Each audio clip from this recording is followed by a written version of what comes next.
개발자라고 하면 코딩하는 것만 떠오르겠지만 실제로 그 외의 일들도 많이 하게 됩니다. 여러분이 개발자가 돼서 프로그램을 만든다고 가정해 봅시다. 그러면 코딩은 어떻게 하고 기능은 어떤 걸 언제까지 만들어야 하는지, 누구와 함께 만들어야 하는지 이런 게 정해져 있어야겠죠? 게다가 개발자끼리만 협업하는 게 아니라 보통은 기획자, 디자이너, 마케터 등등과 함께 일을 진행하기 때문에 일의 순서에 따라서도 협업하는 대상이 달라집니다.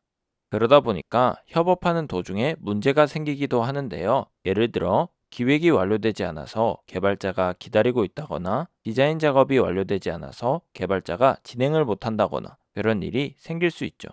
이런 전반적인 프로세스를 다루는 분야가 바로 소프트웨어 공학입니다.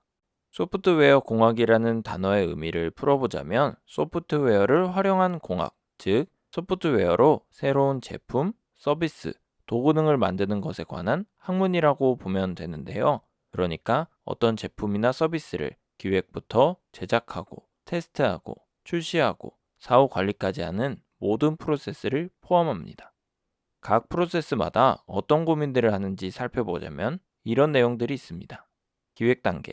기획 단계는 어떤 걸 만들지 정하는 단계입니다. 이때는 어떻게 하면 기획자가 원하는 걸 정확하게 개발자에게 전달할 수 있을까? 이런 고민을 많이 합니다. 개발 단계.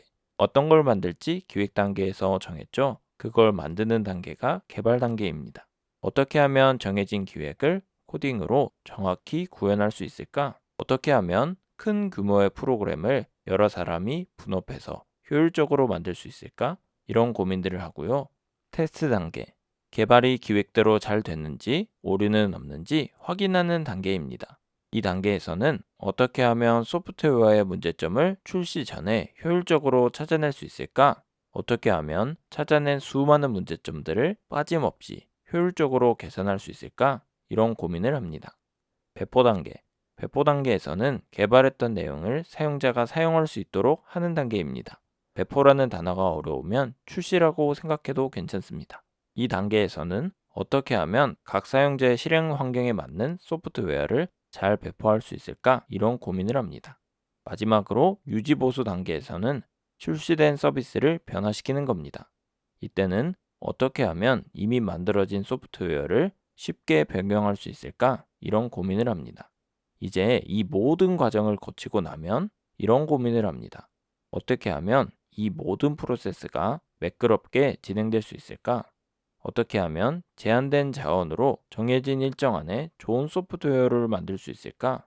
좀 더 효율적으로 좋은 소프트웨어를 완성하기 위한 고민을 합니다. 소프트웨어 공학도 다른 공학과 마찬가지로 이론에만 머물러 있으면 안 되고 실질적으로 이루어져야 합니다. 그래서 각 실무에 맞춰서 조금씩 변형되기도 하는 분야죠. 이 단계들을 하나씩 살펴보다 보면 개발자들의 삶이 어느 정도는 그려지실 겁니다.